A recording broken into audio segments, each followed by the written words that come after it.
Boa noite. Meu nome é Rogério Mota, natural de Ceilândia, no Distrito Federal. Atualmente resido na região dos Campos Gerais, no estado do Paraná, mais precisamente em Tibagi. No entanto, anos atrás, vivi no oeste da Bahia, em Luiz Eduardo Magalhães.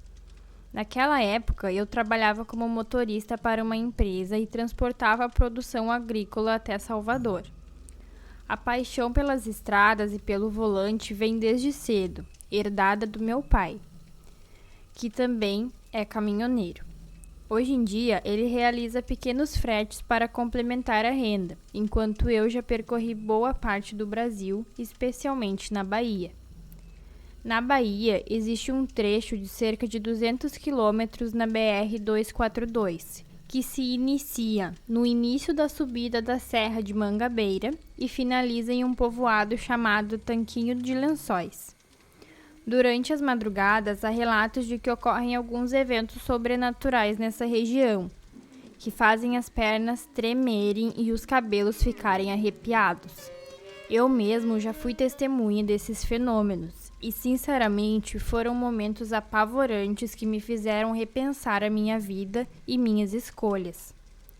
Em 2007, eu conduzia um caminhão vazio de volta para Salvador após ter entregado um carregamento de soja. Por volta das 9 horas da noite, cheguei a um posto de combustível chamado Carne Assada, localizado em um povoado com o mesmo nome, a cerca de 20 quilômetros da cidade de Ceabra. Estacionei o caminhão e aproveitei para tomar um banho e jantar. No entanto, em vez de dormir para descansar no pátio do posto, como era meu costume, decidi continuar a viagem por mais algum tempo. Meu objetivo era dormir em um posto que ficava a 100 quilômetros de distância, logo depois da Serra da Mangabeira, e continuar a jornada. A noite estava agradável e, apesar da rodovia ser de pista simples, o trânsito estava tranquilo e fluindo normalmente, sem qualquer contratempo. Mesmo depois de ter dirigido durante todo o dia, não me sentia cansado ou sonolento. O relógio marcava quase meia-noite quando o rádio do caminhão tocava algumas músicas que eu ouvia. Eu estava descendo a Serra de Mangabeira. De repente, um carro de passeio surgiu atrás do meu caminhão com os faróis altos, mas não me ultrapassava ou sinalizava. Eu pensei que poderia ser um assalto iminente, mas o carro acabou desaparecendo. No entanto, o carro reapareceu de repente na minha frente em um momento posterior. Um Opala preto com a luz interna acesa e 5 pessoas estranhas dentro. O carro acelerou e desceu a serra, desaparecendo rapidamente da minha visão. Eu fiquei com medo pela minha vida, já que a situação era muito estranha. Infelizmente, o pior aconteceu. Já na parte plana da estrada, eu estava mais relaxado quando avistei um veículo vindo na direção oposta. E, para minha surpresa, era o mesmo Opala preto que se aproximou em alta velocidade e se jogou contra o meu caminhão. Não havia tempo para frear ou desviar e eu fiquei apavorado. Para minha surpresa, no entanto, só ouvi um estrondo e senti como se tivesse passado por dentro do meu caminhão. Escutei risadas e gritos vindo de dentro do carro, o que me deixou ainda mais apavorado. Mas, graças a Deus, pouco tempo depois consegui chegar a um posto de combustível. Não havia planejado dormir, mas precisei permanecer sentado por cerca de 15 minutos, respirando fundo e tentando processar o que havia acontecido comigo alguns instantes antes. Então, decidi caminhar um pouco pelo parque para esticar as pernas e acendi um cigarro. Naquela época eu ainda fumava. No posto, encontrei alguns conhecidos e conversei com eles sobre um amigo que trabalhava na mesma rota. Eles me disseram que também tinham visto coisas estranhas, mas que não se comparava com o susto que eu havia levado quando avistei algo que desapareceu repentinamente na estrada. Fiquei sabendo que há alguns anos atrás, 5 jovens estavam voltando de uma festa e se envolveram em um grave acidente ao baterem de frente com um caminhão. Infelizmente, todos eles morreram na mesma hora e seus corpos ficaram mutilados e irreconhecíveis. Desde então, algumas pessoas relatam avistar o carro dos jovens na rodovia, mais precisamente no trecho da Serra da Mangabeira. Depois desse incidente, comecei a evitar passar por lá durante as madrugadas, mas, como empregado, às vezes sou obrigado a fazer o trajeto. Confesso que gostaria de ter sido dispensado dessa missão. No ano seguinte, durante a colheita de soja, eu estava dirigindo um carro carregado com destino a Salvador. Nessa noite, comecei a subir a Serra da Mangabeira depois das 22 horas, pois naquela época não havia restrições de horários para dirigir. Como o caminhão estava pesado, eu não conseguia desenvolver uma grande velocidade. Foi então que percebi no meio da subida uma mulher parada no acostamento do lado direito. Ela não fez qualquer sinal para eu parar, mas estava lá, imóvel, parecendo uma estátua macabra. Naquele momento, senti um arrepio e me lembrei do Opala preto.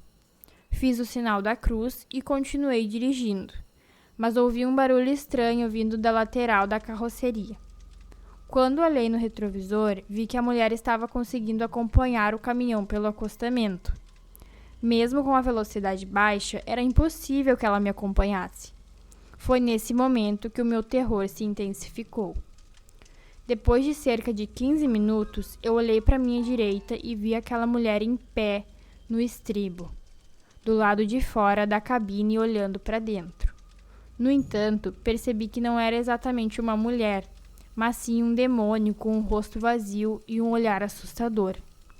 Fiquei em estado de choque e não sabia o que fazer. Então comecei a orar e me apeguei a Deus, recitando os Salmos 91. Enquanto eu recitava, o demônio em forma de mulher ria e permaneceu ali por cerca de 2 quilômetros até se transformar em uma espécie de fumaça e desaparecer completamente. Quando finalmente cheguei à cidade de Seabra, estacionei o caminhão em frente a um posto de combustível e fiquei lá até às 4 da manhã, pois não tinha mais forças para continuar dirigindo naquela noite. Felizmente, não ocorreu mais nenhuma manifestação sobrenatural durante o resto do trajeto de volta para casa. Assim que cheguei na empresa, fui direto falar com o meu supervisor sobre o ocorrido na minha chegada. Eu pensei que ele fosse me encaminhar para a psicóloga da empresa, mas ele apenas riu para mim, como se fosse uma brincadeira. Eu fiquei desconfortável, pensando que ele estava tirando sarro de mim. Então, ele me disse que da próxima vez deveria parar o caminhão e pedir para a passageira entrar, pois se a polícia rodoviária visse ela viajando na estribo, seria uma multa na certa. Depois disso, eu fiquei sem graça, mas logo percebi que ele não estava brincando. Ele me chamou para tomar um café na copa da empresa e lá me contou uma experiência que teve quando trabalhava como motorista. Ele me contou que certa vez estava viajando para Salvador e decidiu parar em um posto próximo à subida da serra para descansar e jantar. Enquanto estava saindo do posto, uma mulher que pedia carona o abordou. Ele abaixou o vidro e perguntou para onde ela ia. A mulher disse que seria na entrada de Piatã, então ele abriu a porta e ela entrou na cabine. O estranho foi que ela não tinha nenhuma bagagem com ela, nem mesmo uma bolsa de mão. Durante toda a viagem, a mulher permaneceu em silêncio. Quando chegaram perto do local onde ela desceria, ele olhou para o lado e percebeu que estava sozinho. A mulher simplesmente desapareceu. Ele me disse que esse tipo de situação na beira da estrada é bastante comum e acaba se tornando normal.